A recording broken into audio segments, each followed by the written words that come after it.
He looked at his wife exhausted and bleeding on the hospital bed, and didn't see the mother of his children. He saw a liability.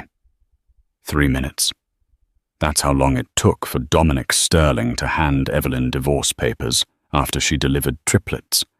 He thought he was discarding a penniless orphan to secure a merger with a billionaire's daughter. He thought he had won. But he made a fatal calculation.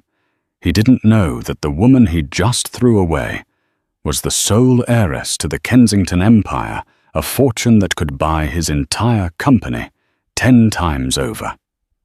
And revenge. It's a dish best served. Strictly business. The rain battered against the reinforced glass of the VIP suite at Mount Sinai Hospital in New York, drowning out the distant hum of the city. Inside, the air smelled of antiseptic and exhaustion. Evelyn Moore, technically still. Evelyn Sterling, for another few minutes, lay propped up against the stiff hospital pillows. Her body felt like it had been run over by a freight train. Her dark hair was matted to her forehead with sweat, her face pale and devoid of makeup. Beside her in 3 clear bassinets lay the reason for her exhaustion: Noah, Liam, and Emma. Triplets. Born prematurely but fighters. She reached out a trembling hand toward the nearest bassinet, her fingers brushing the plastic. "Don't get too comfortable, Evelyn." The voice was cold, familiar, and stripped of any warmth she had once associated with it. Evelyn turned her head slowly. Standing at the foot of the bed wasn't a beaming father holding flowers. It was Dominic Sterling. He looked impeccable. A bespoke charcoal suit from Savile Row, a Patek Philippe watch glinting under the harsh fluorescent lights, and eyes that looked at his newborn children with the same detached calculation he used when looking at a quarterly earnings report. "Dominic," she croaked, her throat dry. They're here. Look at them." Dominic didn't look. He stepped aside, revealing a man standing in the shadows near the door. It was his personal attorney, James Thorne. Thorne looked uncomfortable, clutching a leather folder to his chest. "I've seen them, Evelyn," Dominic said, checking his watch. "They are small, frail, and frankly, this timing is inconvenient." Inconvenient. Evelyn blinked the drugs from the C-section, making her mind sluggish. "I just gave birth to your children." Dominic sighed, the sound of a man bored with a tedious meeting. He walked to the side of the bed and placed a thick document on the swinging tray table. "Evelyn, we need to be realistic. Sterling Corp is hemorrhaging money. The merger with Cross Industries is the only thing that will save the stock price. Vivian Cross, she has requirements." The name hit Evelyn harder than a contraction. Vivian Cross, the heiress to the Cross banking dynasty, the woman Dominic had hired as a consultant 6 months ago, the woman who wore skirts too short and ambition too loud. "What are you saying?" Evelyn whispered. "I'm saying that Vivian isn't going to play stepmother to an orphan's litter," Dominic said, his voice dropping an octave. "And she certainly isn't going to marry a man who is still tethered to a frantic lower-middle-class housewife. Sign the papers, Evelyn." Evelyn stared at the document. "Dissolution of marriage" was printed in bold, horrific font at the top. "You're divorcing me." Tears welled in her eyes, hot and stinging. "Now today." "I'm being generous," Dominic said, tapping the paper. "I'm offering you a lump sum. $50,000. That's more than you've ever seen in your life. It's enough to get you a studio apartment in Queens or wherever people like you go. And the children. Full custody to you," Dominic said quickly. Too quickly. "I surrender all parental rights. I don't want them. Vivian doesn't want them. They are baggage, Evelyn. Expensive loud baggage. If you sign now, you get the 50 grand. If you fight me, Thorn here will ensure you get nothing. We'll bury you in legal fees until you're begging on the street." Evelyn looked at the babies. Noah shifted in his sleep. They were hours old. They had no idea their father was negotiating their abandonment like a bad stock trade. "Why?" she asked, her voice trembling with a mix of grief and rising fury. "I supported you when you were nothing. I worked double shifts at that diner to pay for your MBA. I built you up." "And you served your purpose," Dominic sneered, leaning in close. His cologne, usually comforting, now smelled cloying and toxic. "But let's be honest. You're a nobody, Evelyn. No family, no lineage, no connections. You were a placeholder until I was ready for the big leagues. And I'm ready now." He uncapped a Mont Blanc pen and shoved it into her hand. "Sign. Or I walk out and I cancel the hospital payment on my way out. You know what NICU costs are for triplets. You'll be in debt for 3 lifetimes." The cruelty was breathtaking. It was absolute. Evelyn looked at the pen. She looked at Dominic's handsome, hateful face. Something inside her, the naive, loving part that had worshipped him, shattered. In its place, a cold, hard stone formed in the pit of her stomach. She didn't scream. She didn't beg. With a shaking hand, she took the pen. "You will regret this," she whispered. Dominic laughed, a short, barking sound. "I regret a lot of things, Evelyn. Getting rid of you won't be one of them." She signed. Evelyn Moore. Dominic snatched the papers before the ink was dry. He didn't even look at the bassinets. He turned on his heel and walked toward the door. "James, leave the check on the table," Dominic commanded. The lawyer placed a check for $50,000 next to her water pitcher, gave her a pitying look, and followed his boss. The door clicked shut. Silence rushed back into the room, broken only by the soft, rhythmic beeping of the monitors. Evelyn was alone, divorced, homeless, a single mother of 3. She pulled her knees to her chest, ignoring the stitch of pain in her abdomen, and for the first time since labor began, she let out a guttural, heart-wrenching sob. But as the tears fell, her eyes landed on the window. The reflection showed a broken woman, yes, but behind the grief, there was a spark of something else. Survival. 3 weeks later. The apartment was a closet, literally. It was a converted storage space in the basement of a crumbling building in the Bronx. It smelled of damp concrete and boiled cabbage. Evelyn sat on the floor, surrounded by piles of diapers and formula cans. The $50,000 was draining faster than she could have imagined.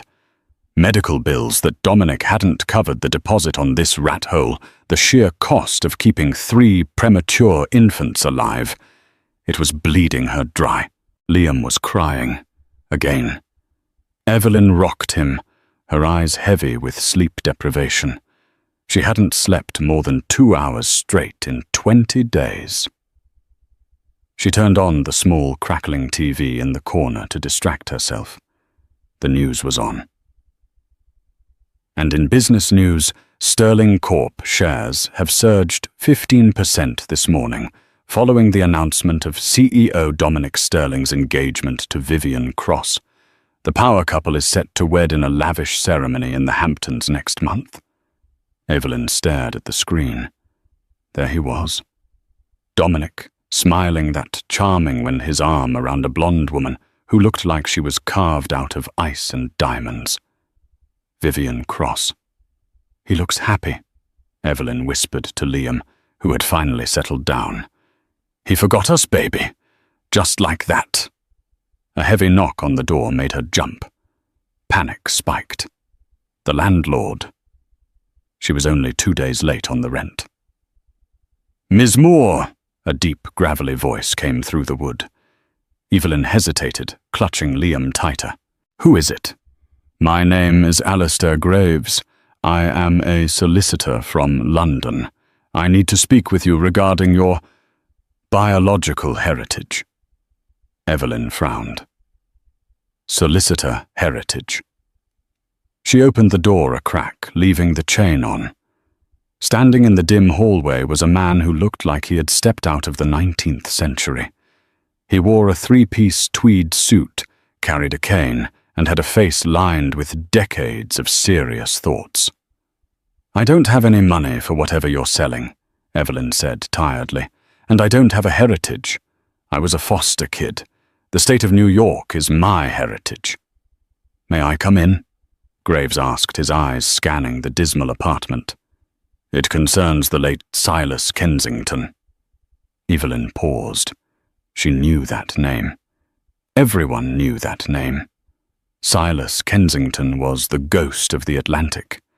A shipping tycoon, a real estate mogul, a man who owned half of London and significant chunks of Manhattan. He had died 2 months ago, leaving behind a mystery regarding his will. "You have the wrong Evelyn Moore," she said, moving to close the door.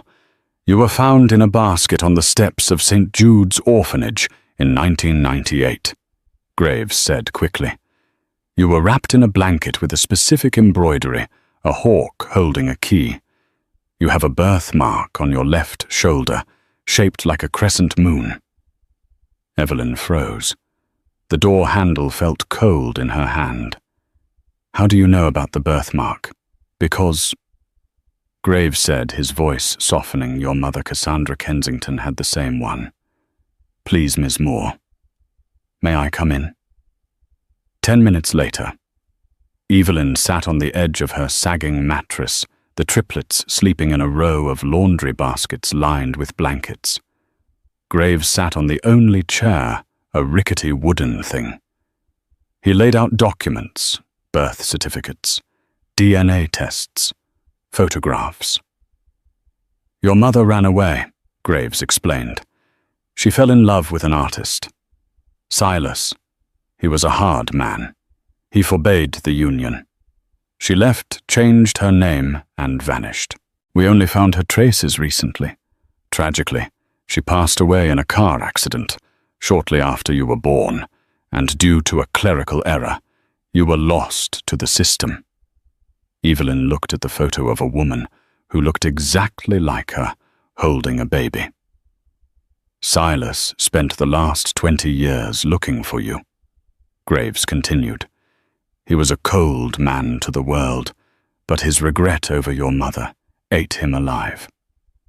When he died, he left everything to the child of Cassandra." "Everything?" Evelyn asked, her voice barely a whisper. Graves adjusted his glasses. "The Kensington estate includes the Kensington Shipping Line's prime real estate in London, New York, and Tokyo, a 40% stake in the Vanderhoven Bank, and liquid assets totaling approximately, well, let's just say it is in the range of $12 billion. The room spun. 12 billion. Evelyn looked at the peeling paint on the walls. She looked at the generic brand formula on the floor. She looked at the TV where Dominic was laughing with his new fiancée. 12 billion, she repeated. "And," Graves added, pulling a small velvet box from his pocket, "the title of CEO of Kensington Global, should you choose to accept it. However, Silas had a condition. A condition. He wanted his heir to be a fighter. The estate is currently being managed by a board of trustees who are vultures, to put it mildly. They expect you to be a pushover to sell your shares and disappear. If you want the company, you have to take it. You have to learn the business. You have to become a Kensington." Evelyn looked down at her hands, rough from scrubbing floors, shaking from exhaustion. Then she looked at the babies. Dominic had called them baggage. He had discarded them because they were a financial burden. He was marrying Vivian for power. If she accepted this, She wouldn't just be rich. She would be a titan. She would be the kind of person who could crush Sterling Corp without breaking a sweat. She stood up. The exhaustion seemed to drain away, replaced by a surge of adrenaline. "Mr. Graves," Evelyn said, her voice steady for the first time in weeks. "What do I need to sign?" Graves smiled, a rare, thin expression. "Just this, my dear, and then we must get you out of this hovel. The Kensington penthouse on Park Avenue has been prepared for you. I have already arranged for a team of nannies, night nurses, and security." Evelyn signed the paper. "One more thing," Evelyn said, looking at the TV screen where the news segment was ending. "Nobody can know, not yet. Anonymity is your greatest weapon." Graves agreed. "I need to disappear," Evelyn said, her eyes narrowing. "Evelyn Moore is dead. She died in this basement. Then who will you be?" Evelyn walked to the mirror. She touched her face. She needed a change. She needed armor. "My middle name," she said. "From now on, I am Victoria Kensington. And Mr. Graves—" "Yes, madam. Get me the best business tutors in the world. Get me a stylist. Get me a voice coach. I have 5 years of work to do in 6 months." She turned back to the lawyer, her eyes burning with cold fire. "I'm going to buy Sterling Corp, and I'm going to make Dominic Sterling regret the day he was born." 5 years later. London was cold in November, but the boardroom on the 45th floor of the Kensington Global Headquarters was freezing for entirely different reasons. 12 men sat around a mahogany table that cost more than Evelyn's old apartment building. They were the old guard men who had served Silas Kensington and who had sneered when a 20-something single mother from the Bronx was named successor. They weren't sneering now. "The acquisition of the cobalt mines in the Congo is complete." A woman's voice cut through the silence. It was a voice like velvet wrapped around a razor blade. Victoria Kensington stood at the head of the table. The woman who had once been Evelyn Moore was gone. In her place stood a titan. Her hair, once a dull brown, was now a glossy midnight black, cut in a sharp, asymmetrical bob that framed high cheekbones and eyes that had seen too much. She wore a tailored white Alexander McQueen suit that screamed power. But Victoria, one of the board members, a portly man named Nigel, stammered. "The risk profile, the political instability, is managed," Victoria interrupted, not looking up from her tablet. "I've already secured contracts with the local government and tripled the security budget. The mines will supply our tech division for the next decade. While our competitors are scrambling for resources, we will own the supply chain. Any other objections?" Silence. "Good. Meeting adjourned." As the men shuffled out, looking terrified, Alistair Graves remained seated. He had aged his hair whiter, but his eyes twinkled with pride. "You terrified them, madame," Graves noted. "Fear is a currency, Alistair. I learned that from the best," Victoria said, walking to the window. London sprawled beneath her, but her mind was 3,000 miles away. "What is the status of the target?" Graves opened a file. "Sterling Corp is limping. Dominic's merger with Cross Industries happened, but the synergy failed. The cultures didn't mesh. They are bleeding cash. Their stock is down 40% year over year." Victoria smiled. It wasn't a nice smile. "And his marriage, rumored to be volatile. Vivian Cross controls the purse strings and Dominic chafes under her rule. He's desperate for a win. He's looking for outside investors to launch a new AI initiative, his last-ditch effort to save his reputation." "Perfect," Victoria whispered. Just then the double doors burst open. "Mummy!" 3 whirlwinds of energy flew into the room. Noah, Liam, and Emma were 5 years old now. Noah was the thinker already reading chapter books. Liam was the athlete bouncing a small rubber ball.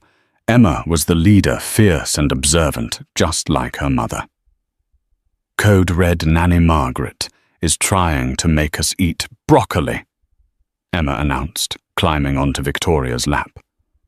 Victoria's icy demeanor melted instantly. She hugged her children, inhaling the scent of their shampoo. These were the children Dominic had called baggage. They were brilliant kind and the heirs to a kingdom. Broccoli makes you strong, Victoria teased, kissing Emma's forehead. Like Iron Man, or like Mummy. Mummy is stronger than Iron Man, Liam declared, retrieving his ball. Victoria looked at her children, then back at Graves. It's time, Alistair. Prepare the jet. We're going back to New York. Are you sure you are ready to face him? Graves asked softly. He won't recognize the name, but the face. Victoria stood up, smoothing her suit. She touched her cheek. She had undergone extensive dermatological treatments, fixed her teeth, changed her hair, her makeup, her posture, and even her accent. She wasn't the frantic, exhausted woman in the hospital bed anymore. He never really looked at me, Alistair, she said coldly. To him, I was furniture. Besides, I want him to see me. I want him to wonder. And then I want to crush him. The Gilded Age charity ball at the Metropolitan Museum of Art was the event of the New York social season. It was a sea of tuxedos, ball gowns, and flashbulbs. Dominic Sterling stood near the champagne tower, swirling his glass. He looked older. The stress of the last 5 years was etched around his eyes. Beside him, Vivian Cross now. Vivian Sterling was typing furiously on her phone, ignoring him. Can you put that away? Dominic hissed. We're supposed to be networking. We need capital, Vivian. I'm handling a crisis your incompetence caused, Dominic. Vivian snapped, not looking up. The Asian markets are opening, and our tech stock is tanking. Go find some gullible fool to invest in your AI project. Leave me alone. Dominic gritted his teeth. He hated her. He hated the way she controlled him, the way she reminded him daily that she was the billionaire and he was just the husband. He thought of Evelyn sometimes. Sweet, submissive Evelyn. It would have been easier with her. Boring, but easier. Suddenly a hush fell over the room. The chatter died down. Heads turned toward the grand staircase. Who is that? Someone whispered. Dominic looked up, and his breath hitched. Descending the stairs was a vision. A woman in a dress made of liquid gold fabric that clung to her curves like a second skin. It was backless, daring, and regal. She wore a diamond choker that probably cost more than Sterling Corp's Q3 revenue. She moved with a grace that was almost predatory. Flanking her were 2 security guards who looked like they ate nails for breakfast, and an older man with a cane. That's Victoria Kensington, a man next to Dominic murmured in awe. The British shipping magnate, the Iron Lady of London. I heard she's in town looking for acquisitions. Kensington. The name meant unlimited money. Dominic straightened his tie. This was it. This was the lifeline he needed. If he could charm her, if he could get Kensington money into Sterling Corp, he could finally get out from under Vivian's thumb. He watched as she reached the bottom of the stairs. She was surrounded instantly, but she handled the crowd with cool detachment. Dominic pushed his way through. Excuse me. Pardon me.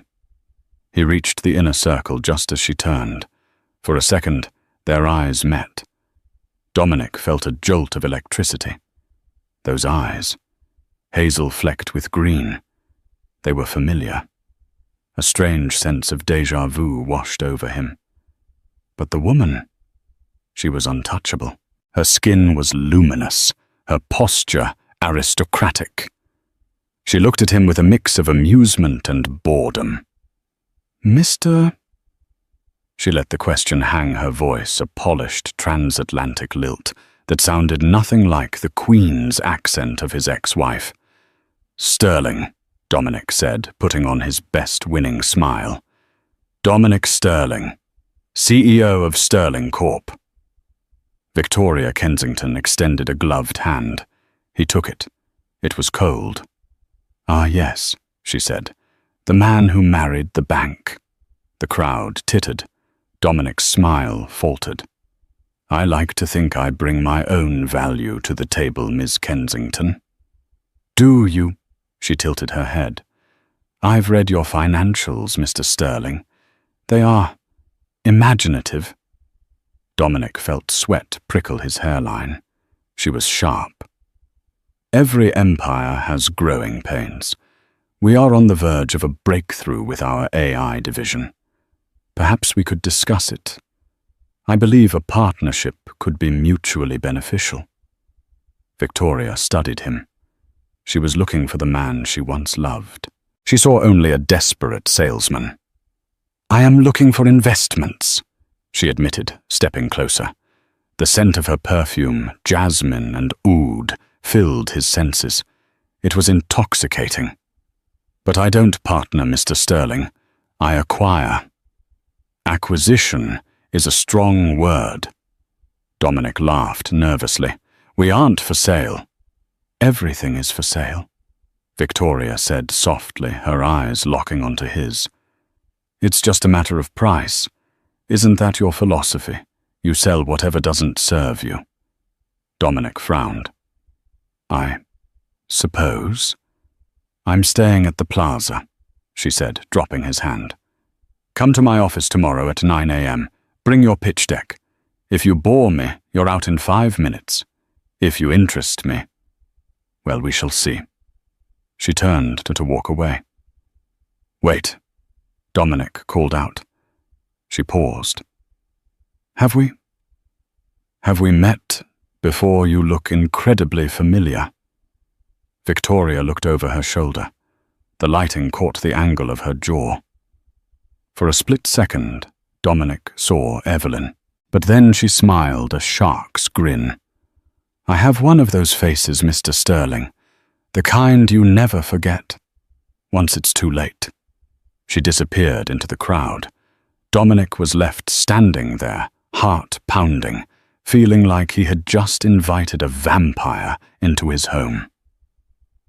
The next morning, Dominic arrived at the penthouse suite of the Plaza Hotel at 8:45 a.m. He was early. He was never early. He was ushered into a makeshift boardroom that had been set up in the living area. The view of Central Park was stunning, but Dominic was focused on the woman sitting behind the glass desk. Victoria didn't stand up. She was reviewing documents. "Sit," she commanded without looking up. Dominic sat. He felt like a schoolboy called to the principal's office. "Ms. Kensington, thank you for seeing me. I've brought the projections for the AI project. We call it Project Genesis. It utilizes—" "I don't care about the tech," Victoria interrupted. She slid a folder across the desk. "I care about the debt." Dominic froze. "Excuse me. I bought your debt, Dominic," she said, dropping the formality of his last name. "The loans you took from Deutsche Bank bought them. The mezzanine financing from JP Morgan mine. As of this morning, Kensington Global holds 60% of Sterling Corp's liabilities." Dominic's face went white. That's hostile." "It's business," she shrugged. "You're in default on 2 of these covenants. I could foreclose on your headquarters today." "No." Dominic stood up. "You can't do that. The board—" Vivian can't help you," Victoria said calmly. "I did a background check on her too. Her father has cut her off until she shows a profit. You two are drowning together." Dominic slumped back into his chair. He was trapped. "What do you want?" "I want a seat on the board," Victoria said, "and I want 51% of the AI division. Controlling interest." "That's my baby," Dominic whispered. "That project is the only thing I have left." "Then you should have taken better care of it," she snapped. Suddenly, the door to the adjoining room opened. The sound of cartoons and laughter spilled out. "Mummy Liam hit me with a pillow." Emma ran into the room wearing pajamas. Dominic blinked. "Children? You have children?" Victoria's face softened instantly as she looked at Emma. "Yes. Triplets." Dominic watched the little girl run up to Victoria. He looked at the child's dark hair, her eyes. "Triplets," he repeated. A strange feeling gnawed at his gut. "How old are they?" "5," Victoria said, her eyes snapping back to Dominic, hard as flint. "Run along, Emma. Mommy is dealing with a pest." "Okay. Bye, Mr. Pest." Emma waved at Dominic and ran back out. Dominic sat there, his mind racing. Triplets. 5 years old. It was a coincidence. It had to be. Evelyn's brats would be destitute, living in a trailer park somewhere. This woman was British royalty. "You seem distracted," Victoria said, tapping her pen on the desk. My ex-wife," Dominic stammered. "She had triplets 5 years ago." "Did she?" Victoria asked, her voice dangerously even. "And where are they now?" "I don't know," Dominic admitted. "I haven't spoken to her since the day they were born." "You abandoned them?" Victoria asked. It wasn't a question, it was an accusation. "It was complicated," Dominic said defensively. "I had to make a choice, for the business. And look where that choice got you." Victoria gestured around the room. "Sitting here begging a stranger to save you from bankruptcy." She stood up and walked around the desk, leaning against it, towering over him. "I'll give you a lifeline, Dominic, but it comes with a price. I want a tour of your facilities, specifically the old R&D lab in Brooklyn, tomorrow." "Brooklyn?" Dominic frowned. "We shut that place down years ago. It's a storage dump. I have my reasons. Meet me there at noon. Alone." Dominic stood up, feeling dizzy. "Okay. Noon. Thank you, Miss Kensington. I promise you won't regret this." "Oh, I know I won't." Victoria smiled. As Dominic left, he walked past a mirror in the hallway. He looked pale. He couldn't shake the feeling that he had just signed a deal with the devil. Inside the suite, Graves stepped out from the shadows. "That was risky," Graves said. "He saw Emma." "He saw a child," Victoria said, pouring herself a glass of water. "He didn't see his child, because a man like Dominic doesn't believe he can create anything of value unless it has a dollar sign attached to it." "What is in Brooklyn?" Graves asked. "The past," Victoria said. "That old lab is where we worked together, where I helped him build his first prototype, where he told me he loved me. I want to stand there amidst the ruins of what we built and take it all back." She looked out the window at the Manhattan skyline. "The masquerade is almost over, Alistair. Soon the mask comes off." The Brooklyn lab was a tomb of memories. Dominic pushed open the rusted metal door, the screech echoing in the empty warehouse. Dust motes danced in the shafts of light, cutting through the grime-coated windows. This was where it had started. Before the skyscrapers, before the billions, before the suits. It was here on a diet of cheap takeout and ambition that he and Evelyn had built the first Stirling engine. He walked past the covered workbenches. He saw a ghostly image of Evelyn in her oversized sweater, grease on her cheek, smiling at him as she soldered a circuit board. "We're going to change the world, Dom," she had said. "Nostalgic, isn't it?" The voice came from the shadows. Dominic spun around. Victoria Kensington stood by the old server rack. But she wasn't wearing the gold gown or the power suit today. She was wearing jeans and a simple white blouse. She looked younger. She looked like her. "Why did you bring me here, Victoria?" Dominic asked, his voice echoing. "To see if you remembered," she said, walking slowly toward him. "This is where you told me that we were partners, that it was us against the world. Do you remember?" Dominic frowned. "I told my ex-wife that, not you." Victoria stopped 10 feet away. The air between them crackled with tension. "Dominic," she said, her voice dropping the polished British accent, slipping back into the warm, slightly husky New York cadence he knew so well. "Look at me. Really, look at me." Dominic stared. He looked at the curve of her jaw, the way her eyes crinkled slightly at the corners. The birthmark on her shoulder visible through the sheer fabric of her blouse. His phone buzzed in his pocket. It was the notification he had been dreading. Earlier that morning, after the meeting at the plaza, he had swiped a juice box Emma had left behind. He had rushed it to a private lab, paying triple for a rush job. He pulled the phone out. 99.9% paternity match. The room tilted. "Evelyn," he whispered the name, feeling like a shard of glass in his throat. She didn't flinch. She didn't deny it. She just stood there, staring at him with eyes that were no longer full of love, but full of judgment. "You died," Dominic stammered, stepping back.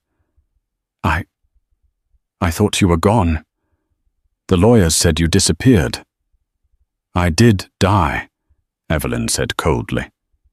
"Evelyn Moore died the moment you walked out of that hospital room. She died when you told her children were baggage."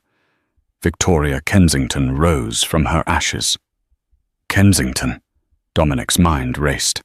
"The billions, the shipping empire. That was you. But you were an orphan. My mother was Cassandra Kensington. I didn't know until 3 weeks after you threw me away like garbage," she said. Stepping closer, her heels clicking on the concrete. "Fate has a funny sense of humor, doesn't it? Dom, you divorced a penniless waitress to marry a millionaire, only to find out the waitress was a billionaire all along." Dominic felt the blood drain from his face. The irony was suffocating. If he had stayed, if he had just waited 3 weeks, he would be the husband of the richest woman in London. He would be the father of the sterling Kensington dynasty. "I didn't know," he pleaded, his hands shaking. "Evelyn, you have to understand. The pressure I was under. Vivian, she promised to save the company. I did it for us, for the company, pal. Don't you dare." Evelyn hissed, her anger finally breaking the surface. "You didn't do it for the company. You did it for your ego. You wanted the shiny new toy. You wanted the cross name. And you left me to rot. You left your children to starve. I left you money. $50,000. Evelyn laughed, a harsh, bitter sound. "Do you know how much the NICU bills were, Dominic? 200,000. If I hadn't inherited my grandfather's estate, we would have been on the street. Your children, Noah, Liam, Emma. They would be homeless because of you. I want to see them," Dominic said, a surge of possessiveness taking over. "They are my children. I have rights." "You signed your rights away," Evelyn reminded him, pulling a photocopy of the divorce decree from her bag and throwing it at his feet.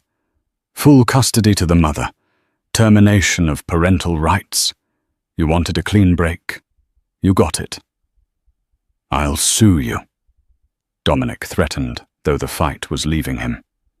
I'll tell the world who you are. Go ahead. Evelyn shrugged.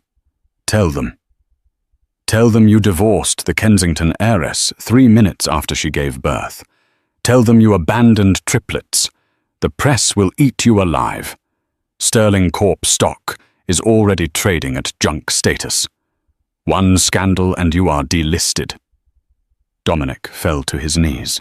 The weight of his mistakes was crushing him. He looked around the dusty lab. This was where he had been happy, and he had burned it all down for nothing. What do you want? He choked out. You bought my debt. You own me. Is that it? You want to humiliate me? I want you to feel what I felt, Evelyn said softly, kneeling down so she was eye level with him. Helpless. Discarded. I want you to know what it feels like to lose everything you built because someone decided you weren't enough. Suddenly the metal doors banged open again. Dominic! You coward! Vivian Sterling marched in her heels, sinking into the dust. She was holding a tablet, her face twisted in fury. I tracked your phone, she screamed. I knew you were meeting her, that British harlot. Are you sleeping with her to get the funding? Is that your strategy? Vivian stopped when she saw Evelyn. She paused, looking from Dominic on the floor to the woman standing over him. Who is this? Vivian sneered. She looks like a budget version of Victoria Kensington. Hello, Vivian, Evelyn said smoothly, standing up and brushing the dust from her knees. I believe we've met, briefly. You came to the office once 6 years ago. You spilled coffee on my counter and told me to clean it up, because that's what the help is for. Vivian's eyes widened. She squinted. The waitress, the wife, the ex-wife, Evelyn corrected, and the new majority shareholder of Sterling Corp. Vivian laughed nervously. That's impossible. You're a nobody. Check your tablet, Vivian, Evelyn pointed. The market closed 5 minutes ago. My holding company, Phoenix Ventures, just executed a hostile takeover. I own 51% of the outstanding shares. I am the CEO of Sterling Corp, effective immediately. Vivian frantically tapped on her screen. Her face went grey. You can't, Vivian stammered. I can. And I did, Evelyn said. And my first act as CEO, I'm firing the chief financial consultant.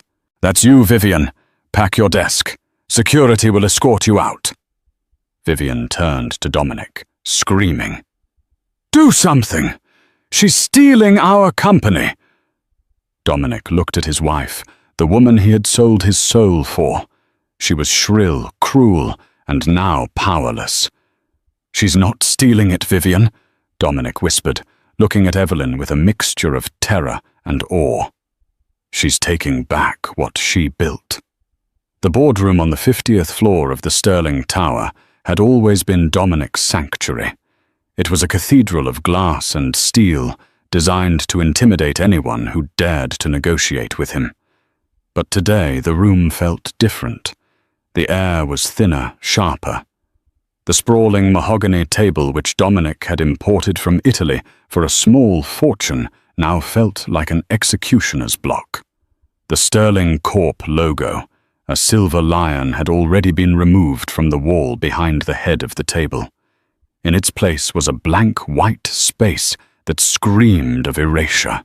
Dominic sat at the far end of the table, the seat usually reserved for junior associates or desperate vendors. His hands were folded in his lap to hide their trembling. Next to him sat Vivian, though there was a chasm of icy silence between them. She was aggressively tapping her foot, her face a mask of indignation that was rapidly cracking to reveal terror.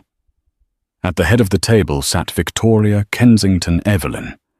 She didn't speak immediately. She let the silence stretch, heavy and suffocating. Flanking her were Alistair Graves and a team of 4 auditors. who looked less like accountants and more like surgeons preparing for an amputation. They had laptops open their eyes, darting between screens and the two people at the end of the table. "This is ridiculous," Vivian finally snapped, unable to bear the quiet. "You can't just storm in here and hijack a board meeting. My father will have your head for this. Cross Industries won't stand for—" "Cross Industries has already disavowed you, Vivian," Evelyn said. Her voice was melodic and terrifyingly final. She didn't even look up from the file in front of her. "Excuse me," Vivian scoffed, though her voice wavered. "I spoke with your father, Harrison Cross, 20 minutes ago." Evelyn continued, finally raising her eyes. They were hard as diamonds. "When I informed him of the forensic audit results regarding your spending habits, he decided that protecting the family bank was more important than protecting a daughter who treats a publicly traded company as her personal piggy bank." Vivian went pale. "Spending habits, I have an expense account. I am the chief branding officer. My image is the company's image." Evelyn signaled to the lead auditor, a severe woman with grey hair. The auditor pressed a key, and the large projection screen behind Evelyn flickered to life. It wasn't a PowerPoint presentation on synergy or growth. It was a list. A very long, very damning list of transactions. "Project Azure," Evelyn read from the screen. "A shell company registered in the Cayman Islands. Over the last 18 months, $3 million of Sterling Corp's R&D budget was funneled into Azure." "Consulting fees," Vivian said quickly, sweat beading on her forehead. "No," Evelyn corrected. "Yacht fees, specifically for the Lady Vive docked in Monaco. We also found charges for a diamond Cartier necklace billed as optical hardware and a week-long stay at the Four Seasons in Bora Bora billed as market research." Dominic turned his head slowly to look at his wife. "You told me the R&D budget was dried up. You told me we had to fire the engineering team because the market was tight." Vivian refused to look at him. "I was maintaining our status, Dominic." "You don't understand high finance." "This isn't high finance, Vivian," Evelyn said, her voice cutting through the air like a whip. "It's embezzlement. It is grand larceny. And it is fraud." Evelyn closed the file with a heavy thud that echoed in the silent room. "The Securities and Exchange Commission has already been notified, as has the District Attorney's Office. The police are waiting in the lobby, Vivian. We allowed you to come up here as a courtesy to surrender your badge and your dignity in private." Vivian stood up so fast, her chair toppled backward. "You're lying. You're just a jealous, bitter ex-wife trying to ruin me." "I don't have to try," Evelyn said softly. "You did the work for me." Vivian looked at the door, then at Dominic. She grabbed his arm, her nails digging into his suit jacket. "Dom, do something. She's bluffing. Call security. Kick her out." Dominic looked at the hand clutching his arm. He looked at the woman he had destroyed his life for. He saw the panic in her eyes, but he felt nothing. The spell that had bound him to her, the illusion of her power, her class, her superiority had evaporated. She wasn't a queen. She was a thief. He gently but firmly peeled her fingers off his arm. "I can't help you, Vivian," Dominic whispered hoarsely. "I don't have the authority. I'm not the CEO anymore." Vivian recoiled, as if he had slapped her. "You coward! You spineless, pathetic loser! I should have never married you." "On that," Evelyn interjected, "we can all agree. Now get out." The doors opened, and 2 uniformed security guards stepped in. Vivian screamed insults as they escorted her out, her voice echoing down the hallway until the elevator doors dinged and silence rushed back into the room. Then there were 2. Dominic sat alone at the end of the long table. He felt small. He felt like the boy he was, before the ambition ate him alive. He looked at Evelyn, really looked at her. He tried to find the waitress who used to massage his shoulders after a long shift. The woman who would split a bagel with him because they couldn't afford two. She was gone. In her place sat a titan of industry. "Are you going to send me to jail too?" Dominic asked. His voice was barely audible. Evelyn stood up and walked the length of the room. She stopped at the window looking out at the city she now owned a significant piece of. "The audit showed you were negligent, Dominic, but not criminal," she said, her back to him. "You didn't steal the money. You just let her do it because you were too busy looking at your own reflection to check the books." "I trusted her," Dominic said, though he knew how weak it sounded. "You trusted the wrong people. Consistently," Evelyn replied, turning to face him. "You are stripped of your equity. The board has voted to seize your shares to cover the liquidity crisis caused by the embezzlement. You are bankrupt, Dominic. The penthouse is company property. You have 48 hours to vacate. Your personal accounts have been frozen pending the investigation." Dominic closed his eyes. It was absolute ruin. He was 35 years old, and he had less than nothing. "I understand," he said. He stood up, his legs feeling like lead. I'll go pack." "Sit down," Evelyn commanded. It wasn't a shout, but the authority in her voice made his knees buckle. He sat. Evelyn walked back to the table and slid a single crisp document toward him. "I am not you, Dominic," she said, her voice dropping to a register that was almost intimate, yet devoid of warmth. "I don't discard human beings just because they are inconvenient. I don't leave people to starve." Dominic looked at the document. Employment agreement, junior engineer. "What is this? A job offer," Evelyn said. "Sterling Corp, now a subsidiary of Kensington Global, needs a head of R&D for the AI division, specifically for Project Genesis. You know the code better than anyone. It's inside your head." Dominic's heart leaped. "You want me to run the department?" "I want you to work in the department," she corrected. "Read the terms." Dominic scanned the paper. His eyes widened. "Salary $85,000 per annum," he read aloud. "Office location Annex B. That's the basement. No voting rights, no stock options. Report directly to the CTO." "It's a living wage," Evelyn said, mirroring the words he had thrown at her years ago. "It's enough for a studio apartment in Queens, enough for a Metro card and groceries. It's a fresh start." Dominic felt a flush of humiliation burn his neck. "I was the CEO. I built this place. You want me to work in the basement for pennies?" "I want you to learn what it means to earn your keep," Evelyn said, leaning over the table. "You wanted to be a big shot, Dominic. You wanted the shortcut. Well, the shortcut led off a cliff. Now I'm offering you the stairs. It's a long climb back up. Do you have the stomach for it?" Dominic looked at the contract. It was insulting. It was degrading. And it was the only lifeline he had.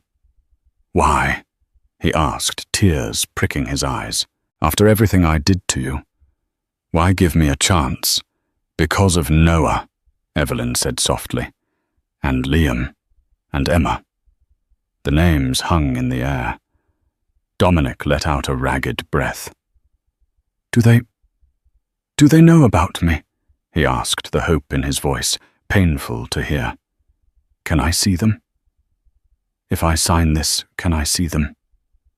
Evelyn's face softened, but the steel remained. "They know they have a father.